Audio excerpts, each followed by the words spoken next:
How you doing? Anthony. You might know me from the Opie and Anthony radio show. Turned on XM satellite radio, and a lot of other broadcast terrestrial radio stations around the country. And I'm just doing like a sort of a video podcast, I guess, on a couple of issues that have concerned me during the show that I think I get a lot of heat for. I get a lot of heat for it from Opie and Jimmy and other people, guest callers of the show, and they give me a lot of crap for my viewpoint on a lot of things. And one of these things is home security. I'm a stickler for home security. They call me psychotic, crazy, paranoid is also a thing. I just have this this dislike for what is called home invasions. Home invasions. This is where you're sitting at home. It's your own home, your house. Home field advantage. And either there's a knock at the door, or oh, I was a little warm last night, so I left a window open. Whatever the case is, some people, using the term loosely, people come into your house somehow, and as you're looking at maybe pictures of grandma on the wall, or your kids watching TV, just do whatever you do at night. You get ravaged by criminals that have gotten into your house. And then you gotta look at everything around. It's your home, so you're going, what's happening? I'm home, yet I'm being beaten to a pulp. I'm being strangled, being pistol whipped. I'm looking at my wife or daughter being raped. Doesn't sound like fun. And then what do you think the gentleman is thinking when he's sitting there and that pistol is cracking across the bridge of his nose? He's thinking, I wish I would have thought this out a little bit. I wish I would have had a contingency plan for this. If only I had, and then he runs through a list of stuff that he wishes he had, but doesn't have. It's a sad situation, very sad.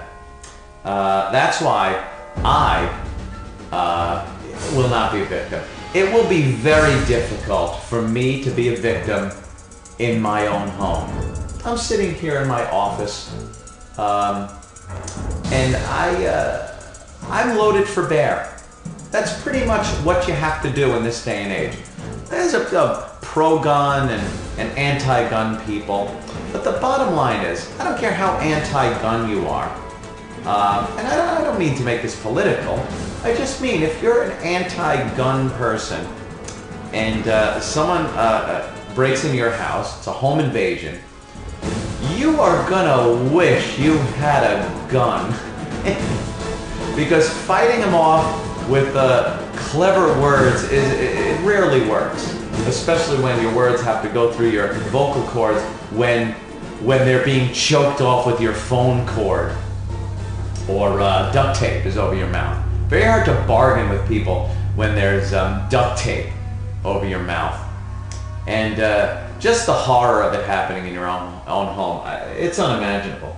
Unimaginable. So I sit here, pretty much relaxed. I know I'm not impervious. What am I, Batman? This does look like the stately Wayne Manor, but I'm no Batman. I assure you.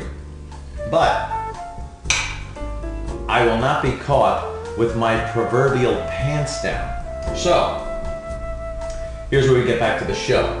A lot of people on the show called me paranoid and crazy, excessive. It's been another thing I've been called, excessive in my my concern with home invasion. It's a big news thing. You watch the news, you see people, their houses are broken into. They leave that window open, they go into the garage, and and don't see that somebody has followed them in. And I've talked about how I go into my garage at night and I make sure nobody's there, and they laugh at me. They laugh like it never happened before, but it does. So I just want to give people a few pointers on what you should do to really prevent home invasions from happening. And I do this without the distractions of people that think I'm crazy. One thing, when you have people come over your house to do work, check your windows. You've got a lot of windows in your house, perhaps. The locks on your windows are easy to just turn. Somebody turns them, they look at some valuables in your house, and then some construction guy or some guy that's over doing whatever he's doing, he just flips the little lock and tells his buddies, hey, the window's open. So if you have somebody in your house, make sure you go through, no matter how trustworthy you think they are, go through and make sure to check your locks. Make sure your windows are locked and no one's pulled any, what I like to call, shenanigans by unlocking your windows. Always look at who you're opening the door to. This is infant stuff. This is stuff you tell your kids. Do you just fling the door open to anybody just because they know how to use a doorbell? Are you crazy? You gotta be. They call me crazy. I'm just being safe. Another thing, and this is the most important part. Weaponry. What do you have? What do you own in your house that is going to combat 2, 3 guys, possibly armed, that mean to do you harm? You got this fantasy that you're going to be able to get to your cutlery set and perhaps get them with your meat cleaver that the wife used to chop up cutlets that night for dinner? It ain't going to happen. You need what is called, might be a cliche, superior firepower. That's right. Because they're not going to show you any mercy when they break into that house. No mercy. And act decisively and quickly. But be safe. A lot of people say, Anthony, oh, I bring this up on the air. Oh, Anthony, what happens if it's somebody coming home that you know? Well, I'm not blasting through walls. You got to identify your target. And if the alarm goes off, and I do suggest you have an alarm system, they are priceless. They let you know when someone's breaking in your house. Is a nightmare scenario. Here you are. You're in bed. You're in bed. Hold on.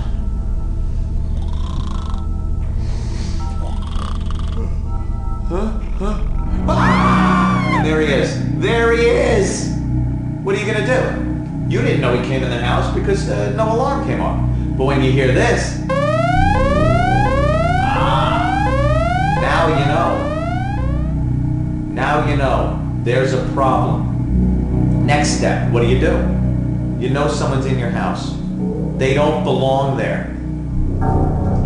You're laying in bed. Oh, honey, I think there's an intruder in the house. Now you're thinking. All essential time is being taken by thinking, what do I do now? Are you rummaging through your night table? Are you gonna hit him with your best gal's dildo? I don't think that's gonna be very effective against a weapon. The trick is you have to take these guys out before they even know what's happening. They're smiling, laughing, thinking they got you pegged, it's all over. And you should be laughing, thinking, oh, brother, come on in. You're cordially invited to serious internal injuries. That's all I'm saying. And is that crazy? Is that crazy?